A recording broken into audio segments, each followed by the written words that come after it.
सिद्धानंद जो देवाण विदेवो जं देवा पुंजलिनं सन्ति तं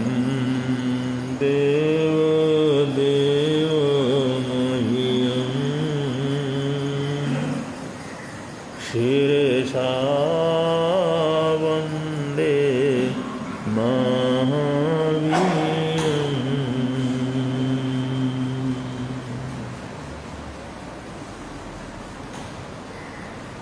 अनंत अनंत उपकारी अरहत अरिहंत तीर्थंकर अनंत सिद्ध भगवंतों को आचार्य उपाध्याय सर्वसाधु सद्गुरुदेव पंच परमेष्टि परमात्मा को वंदन नमन स्मरण करने के पश्चात आज के विषय की तरफ अग्रसर होते हैं।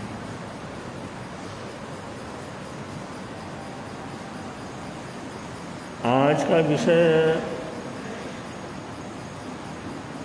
पुण्य से आता है और पाप से जाता है। आज का विषय पुण्य से आता है और पाप से जाता है। वर्णन आता है तीर्थंकर जब वो निश्चित कर लेते हैं कि अब हमने दीक्षा धारण करनी है तो उससे पहले 1 वर्ष तक निरंतर दान पुण्य करते रहते हैं और करोड़ों अरबों रुपयों की संपत्ति बांट देते हैं। अब ऐसी कोई गिन गिन के तो देते नहीं, जैसा जो आया जिसको जरूरत है भरपूर देते हैं।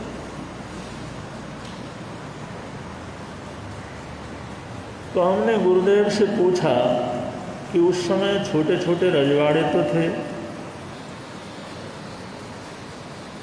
और कुंडलपुर के जो महाराजा थे वो चक्रवर्ती तो थे नहीं, राजाओं के राजा तो थे नहीं, राज परिवार था। लेकिन श्रवण भगवान महावीर स्वामी ने वर्षदान दिया, इतना कुछ लुटाया, तो क्या उनके खजाने खत्म नहीं हुए? क्या इतना था उनके खजानों में? तो आराध्य गुरुदेव ने फरमाया जिन्होंने तीर्थंकर नाम गोत्र का परिबंधन किया हुआ होता है, अब देवात्माएं आकर के जब उनको संसार के कल्याण के लिए, आत्मा के कल्याण के लिए दीक्षा की प्रार्थना करते हैं और तीर्थंकर जैसे ही उस नाम तीर्थंकर नाम कर्म के उदय से वर्षदान करना प्रारंभ करते हैं तो बाणव्यंतर देव या जो भी उनके मित्र देव हैं वो संसार भर में, दुनिया भर में जो खजाने दबे हुए हैं, जिसका कोई मालिक नहीं है, कहीं पर पड़े हुए हैं, किसी को जानकारी नहीं है, वो सारे खजाने खिसका खिसका करके वो तीर्थंकर के भंडार में पहुंचा देते हैं। इसका मतलब क्या हुआ? कोई देवता अपनी दौलत किसी को देता नहीं है।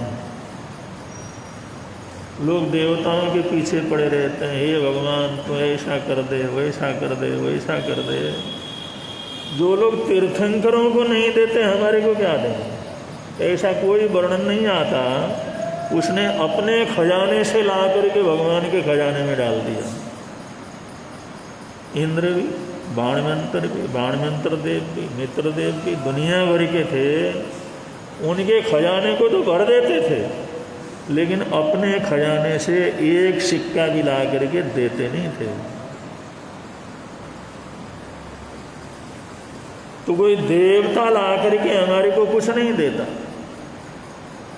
जिसकी पुण्यवानी उदय में रहती है और जिसका पुण्यवानी का सूर्य अस्त हो गया है, उसका खजाना उस पुण्यवानी के पास आ जाता है। अब इसको समझे कैसे? तो गुरु महाराज एक कहानी सुनाया करते थे। पहले ज़माने में ऐसा नहीं था घर के अंदर टॉयलेट हो, सबको बाहर जाना पड़ता था। ये तो हमारे प्रधानमंत्री मोदी जी ने कहा भाई गांव हो, शहर हो, कहीं भी हो, हर जगह पर टॉयलेट होना चाहिए। तो सब जगह उन्होंने टॉयलेट बनवाया, लेकिन पहले तो ऐसा कुछ था नहीं। तो गांव का एक बड़ा आदमी, बड़ा श्रेष्ठी, जिस समय उसको शाम को हाजत हुई और वो काफ़ी देर तक रहा, भाई अब इस समय जाएंगे तो कहाँ बैठेंगे, क्योंकि हमारे प्रधानमंत्री ने यही सोचा भाई हमारे देश में आधे से ज़्यादा बीमारी तो इसलिए होती है लोग हाजत को रोक करके बैठे रहते हैं, और विशेष रूप से लड़कियां हो गई, बाइयां हो गई, अब कहाँ जा करके बैठे? वो 6-6 घंटे, 7-7 घंटे, 8-8 घंटे अपने जो है वो हाजत को रोक करके बैठते हैं, जिसकी वजह से भयंकर से भयंकर बीमारियां होती हैं। तो इन बीमारियों से छुटकारा पाने के लिए हर घर के अंदर टॉयलेट होना जरूरी है। ये मोदी का स्वप्न था, ये उनका सोच था, और गरीब से गरीब जनता की परेशानी को समझते थे, इसलिए जनता साथ देती, इसलिए जनता मोदी के साथ, क्योंकि उसने गरीब से गरीब आदमी की तकलीफ को सोचा, उनकी परेशानी को सोचा। और लाखों लड़कियां स्कूल में इसलिए नहीं जाती थी, उनको टॉयलेट की व्यवस्था होती नहीं थी, पढ़ना लिखना छोड़ना पड़ता था। तो बंधु, राजा होना अलग बात है, बड़ा होना अलग बात है, लेकिन जनता के दर्द को समझना एक अलग बात है। प्रधानमंत्री तो बहुत हो गए, लेकिन किसने समझा? राज सत्ता को चलाने वाले तो बहुत हो गए, लेकिन जनता के दर्द को अगर किसने पहचाना तो मोदी ने पहचाना। जिसने करोड़ों लोगों के खाते खुलवाए, जीरो बैलेंस के ऊपर खाते खुलवाए, आज सबके पास थोड़ा बहुत पैसा वहां पर पहुंच जाता। ये गरीब के दर्द को मोदी ने समझा, इसलिए जनता मोदी के साथ रहती। और वो सेठ जिस समय सोचा भाई चलो थोड़ा शाम हो जाएगा फिर चलेंगे, थोड़ा अंधेरा हो जाएगा फिर चलेंगे, ऐसा करते करते जिस समय अंधेरा हुआ तो टॉयलेट के लिए बाहर निकला। उन्हें सोचा ये तो एकदम गांव के नज़दीक का वातावरण है, यहाँ नहीं। वो मंदिर थोड़ा दूर था और जंगल, चारों तरफ जंगल था। वहाँ पर एक राम जी का मंदिर था, उस मंदिर के पिछवाड़े के अंदर चला गया वो, और पिछवाड़े के ऊपर गया तो जंगल के अंदर तो अंधकार ही था। उसने सोचा और जाके जाने तो और खतरा वगैरह हो जाएगा, चलो वही मंदिर के पिछवाड़े में बैठ जाते हैं। वो अंधेरा हो रहा था, मंदिर के पिछवाड़े में बैठ गया। अब जिस समय वो टॉयलेट में बैठा हुआ था तो उस समय उसके कान में आवाज़ आई। वो रामचंद्र जी का मंदिर था, रामचंद्र जी और उनके भाई लक्ष्मण जी के वहाँ पर मूर्ति रखी हुई थी। तो उसने सोचा, उसने देखा सुना, रामचंद्र जी बोल रहे हैं, अरे लक्ष्मण भैया। उन्होंने कहा जी हजूर क्या बात है?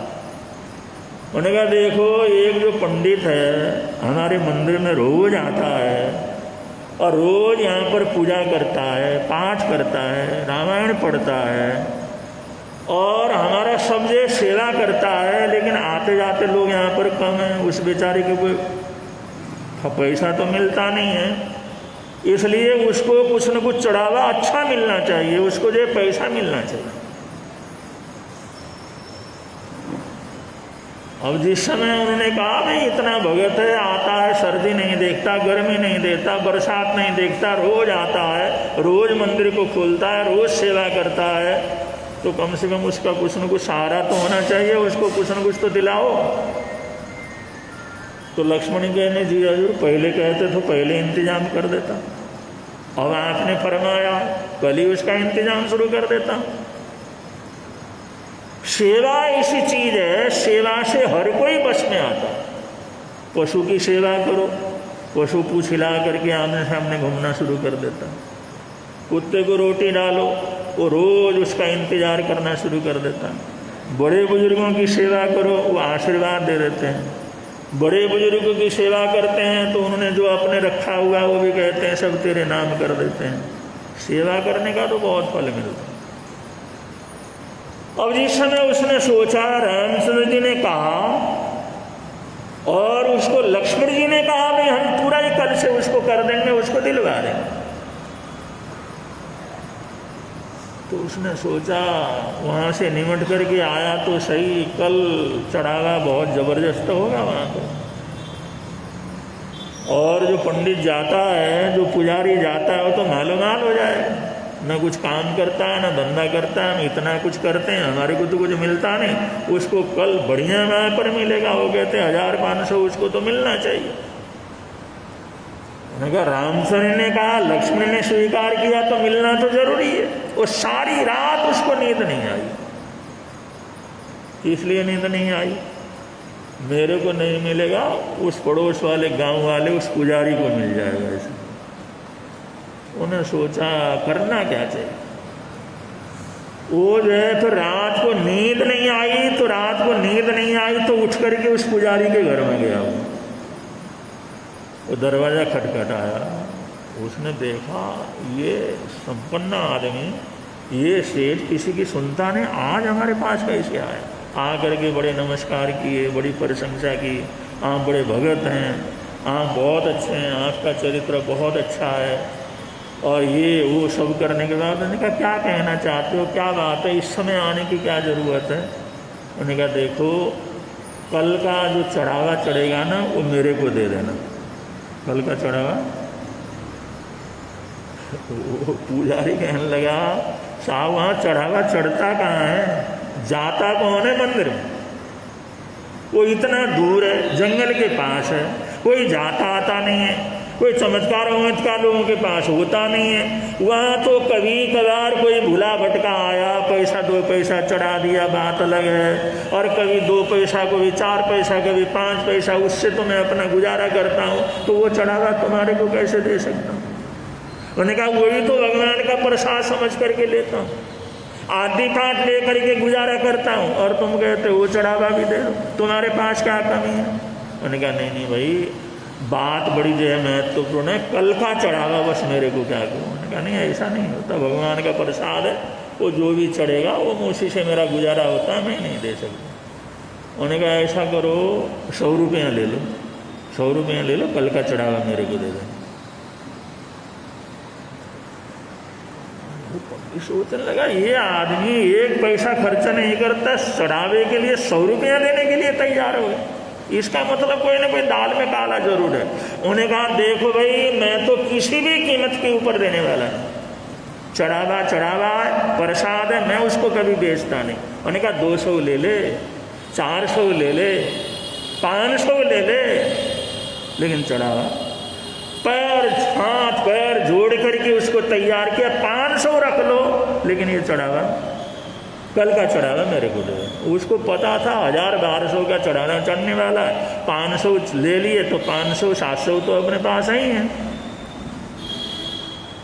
वो पंडित सोचने लगा भाई तेरा कोई भरोसा नहीं, अब आज तो दे रहा है, कल को जो कुछ कहीं फंसा दे, कहीं कोर्ट कचहरी करवा दे, कुछ करा दे तो मुश्किल हो जाएगा, मैं तो इस पैसे को हाथ नहीं लगाता। उन्होंने कहा बाबा मैं हाथ जोड़ करके दे रहा हूँ, लिखित में दे रहा हूँ, मैंने 500 रुपया पंडित जी को दिया है, पुजारी को दिया है, ये चाहे कुछ भी हो जिंदगी के अंदर मैं मांगूंगा नहीं, मैंने दिया है, मैं लिख करके देता हूँ तुम्हारे को। जब उसने लिख करके दिया तो उसने भरोसा किया, चलो भाई कल का पड़ा चढ़ावा। उन्होंने सोचा चलो मुश्किल तो बहुत हो गया, लेकिन अगर 500 तो कम से कम मिल ही जाएंगे, 1000 का चढ़ावा मिलेगा। अब 1000 की तो बात हुई है, 1000-1200 उसको मिलना चाहिए। और लक्ष्मण जी ने कहा है भाई उसको तो मैं दिलवा दूंगा, कल ही इसका इंतजाम करता हूँ, तो चढ़ावा तो चढ़ेगा और कम से कम 500 का तो लाभ हो जाएगा। वो सुबह सुबह दिन निकलते ही नहा धो करके कपड़े कुपड़े बदल करके जा करके मंदिर में जा करके बैठ गए। और पुजारी जाता था 10 बजे। और वो सुबह सुबह गया, 2-3 घंटे बैठा, लेकिन कोई माई का लाल चढ़ावा चढ़ाने के लिए आया नहीं। तो सोचा बड़ा मुश्किल का काम है, 500 रुपया पहले दे चुका हूँ, अभी तक कोई चढ़ावा चढ़ाने वाला आया नहीं। और भगवान की बाणी है, उसके ऊपर भरोसा तो करके चलना पड़ता है। फिर वो धीरे धीरे वो पुजारी जिस समय आया, उन्होंने कहा बाबा पुजारी बहुत देर में आया। और देर में नहीं आए, मैं तो जिस टाइम आता हूँ उसी टाइम में आया, 1 घंटा पाठ करके जाता हूँ। उन्होंने सोचा पाठ करते करते आता होगा, 1 घंटा उसने पाठ भी कर लिया, लेकिन कोई वहाँ पर भगत आया नहीं। वो जिस समय पोथी पन्ना बांध करके चलने लगा, अरे भाई पंडित जी अभी तो कोई चढ़ावा करने वाला आया ही नहीं, अरे आज का चढ़ावा मेरे को चाहिए, कोई आया ही नहीं, तो अभी कैसे जाओगे? अरे भाई यहाँ तो कोई आता है, कोई नहीं आता, मैंने पहले बता दिया। अरे 1 घंटा और पाठ कर दो। 1 घंटा और पाठ करवाया उसने, 1 घंटा पाठ करवाया, फिर भी कोई माई का लाल वहाँ पर आया नहीं। वो सोचने लगे बड़ी मुश्किल हो गया, 500 रुपया दे के आया हूँ और 500 रुपया की और कमाई करनी है, आया कोई भी नहीं। फिर भी सोचा भाई लक्ष्मण जी तो झूठ नहीं बोल सकते, राम के भाई हैं, और राम ने आदेश दिया, लक्ष्मण कहते मैं दिला दूंगा, तो झूठ तो बोलने वाले, आएगा तो सही। चलो भाई इंतजार कर लेते हैं। 12 भी बज गए, 1 भी बज गए, 2 भी बज गए, 4 बज गए, शाम को 5-6 बजे का टाइम हो गया, सूर्य अस्त होने का टाइम हो गया, लेकिन कोई माई का लाल वहाँ पर चढ़ावा चढ़ाने के लिए, पूजा करने के लिए नहीं। वो सोचने लगा गजब हो गया भाई, हम तो सोचते थे भाई दुनिया में झूठ बोलते हैं तो भगवान भी झूठ बोलने लग गए। अरे मैंने अपने कानों से सुना, राम ने लक्ष्मण को पुकारा, वो कहते हैं भाई लक्ष्मण उसको दिलवाना है, 1000-1200 तो दिलवा दो। और उन्होंने कहा मैं कल ही दिलवा देता, लेकिन अब तक तो कोई बात ही नहीं हुई, कुछ भी नहीं हुई, 500 हमारे चले गए, क्या देवता भी झूठ बोलने लग गए? अब धीरे धीरे उसको जैसे जैसे रात होने लगी वैसे वैसे क्रोध चढ़ने लगा। जिस समय अंधेरा छा गया तो उसको इतना दुख हुआ, इतना दुख हुआ, अरे भाई देवता भी झूठ बोलते हैं, भगवान भी झूठ बोलने लग गए। उसको इतना गुस्सा आया, उसने जा करके अपना पैर उठा करके वो लक्ष्मण के ऊपर जिस समय पैर मारा तो पैर उस मूर्ति के साथ चिपक गया, पैर चिपक गया। तो पैर चिपक गया तो नीचे सिर, ऊपर को पैर। और उसने कहा हे भगवान मेरे को क्षमा कर दो, क्षमा कर दो, छोड़ दो मेरा पैर छोड़ दो। वो उसको करने के लिए दूसरा हाथ लगाया तो दूसरा हाथ भी चिपक गया।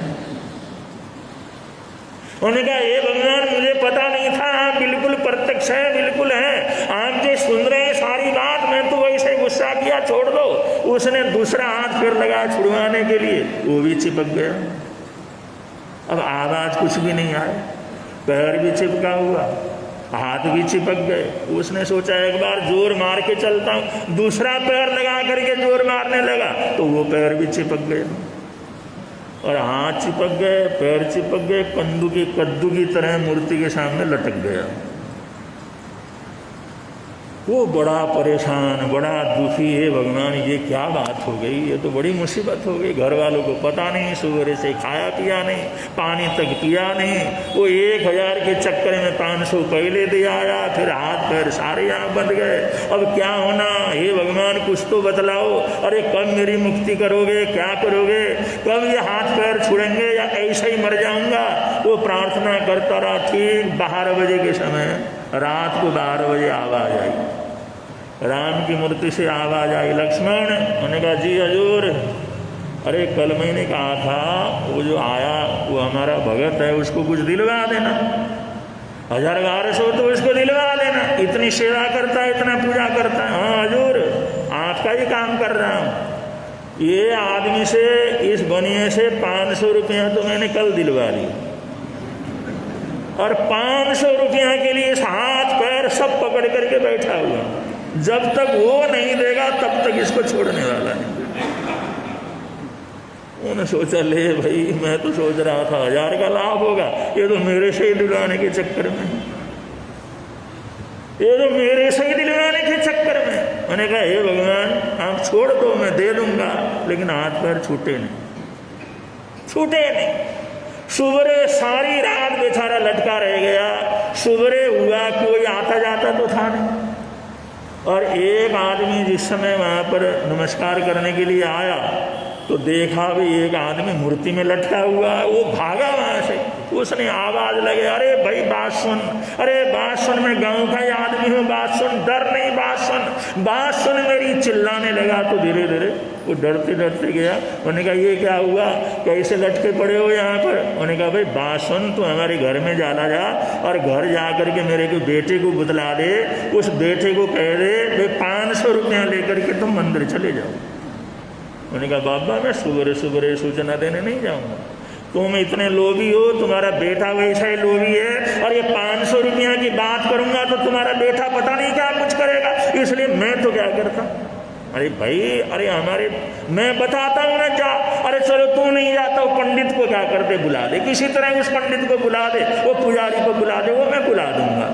वो पुजारी को जिस समय जाके सूचना दी एक आदमी वहाँ पर लटका हुआ तुम्हारे को याद कर रहा है। उन्होंने सोचा क्या बात हो गई भाई, ऐसी क्या घटना घट गई? उस मंदिर में तो कभी ऐसी घटना घटती नहीं। जिस समय वापस आया तो जिसने मनौती करके उसको 500 रुपया दिए थे वही सेठ वहाँ पर लटका हुआ।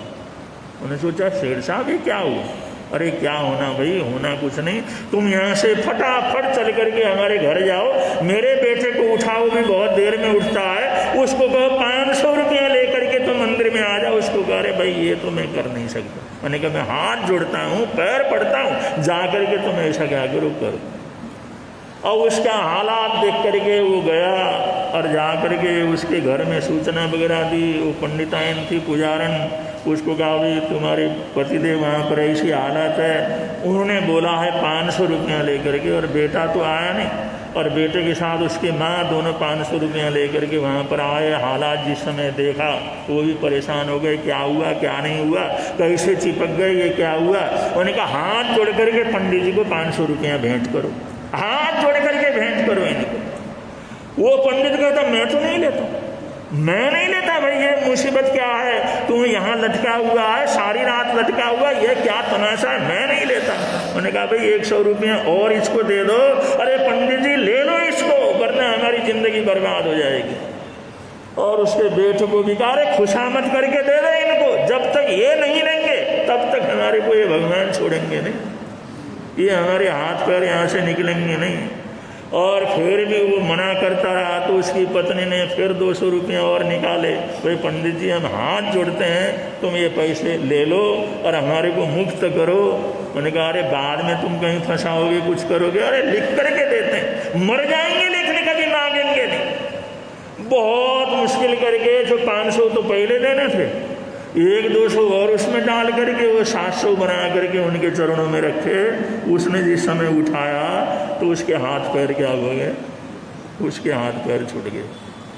तो गुरु महाराज कहते थे देवता देता नहीं है, देवता दिलवाता है। जिसका भाग्य कमज़ोर है उसका चिंता है, और जिसकी पुण्यवानी तेज है उसके पास ले जा करके। अपने घर से तो तीर्थंकरों को नहीं देते, उनके खजाने में ला करके नहीं देते, क्योंकि वहाँ के रत्न यहाँ काम नहीं आते, वहाँ के वस्त्र यहाँ काम नहीं आते, देवलोक का वैभव यहाँ काम नहीं आता। हमारे तन ढकने के लिए, हमारे कान आने के लिए तो यहीं की दौलत चाहिए। इसलिए देवता कहीं देवलोक से ला करके कुछ नहीं देता, वो पुद्गल ही हमारे काम नहीं आते, हमारे को तो औजारी पुद्गल काम आते हैं। इसलिए गुरु महाराज कहते थे भाई ये सब जो है पुण्यवान आत्माएं होती हैं, उनका पुण्य जगता है। जो पाप आत्माएं होती हैं उनका खजाना कहीं पड़ा रह जाता है, या किसी को अता पता ही नहीं है, या जिसका भाग्य डूब गया है वो सरकता सरकता सरकता उस पुण्यवान आत्मा के खजाने में पहुंच जाते हैं, और वो दान करता है, पुण्य करता है, परोपकार करता है, सेवा करता है, सब आनंद ही आनंद रहता है। इसलिए अपने पास जो कुछ भी है उसका कुछ न कुछ सदुपयोग जरूर करना चाहिए, उसका ये दान पुण्य जरूर करना चाहिए। उसका सदुपयोग जरूर करना चाहिए। अगर करते रहेंगे तो पुण्यवानी बनी रहेगी, और पुण्यवानी बनी रहेगी तो सब कुछ मिलता रहेगा। अगर हमारी पुण्यवानी ही खत्म हो गई तो फिर हमारा खजाना कम होने में कोई देर नहीं लगता।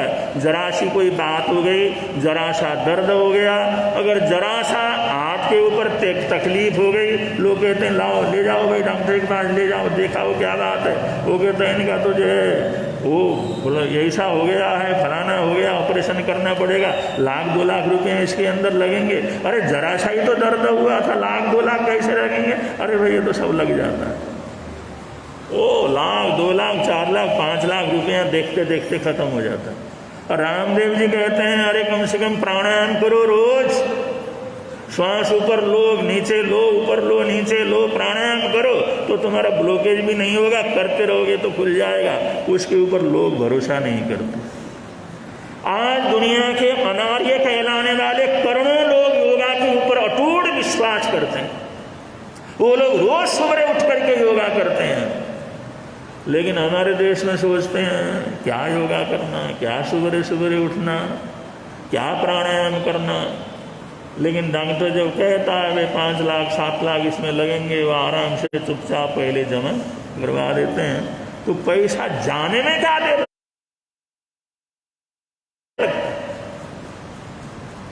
अगर हमारा पाप का उदय हो तो पैसा जाने में कोई देर नहीं लगता, देखते देखते निकल करके चले जाते हैं। अगर हमारी पुण्यवानी अच्छी रहती है तो बंदो थोड़ा कमा करके भी आराम से आदमी सुखी जीवन जी सकता है, स्वस्थ जीवन जी सकता है, आनंद से अपनी जिंदगी को पूरा कर सकता है। इसलिए मर्यादा, संयम, पुण्यवानी, इसमें जरूर जरूर इंसान को ध्यान रखना चाहिए। इन्हीं मंगल कामनाओं के साथ आज के प्रवचन को विराम दे रहे हैं। बड़े प्रेम से बोलेंगे, मिलता है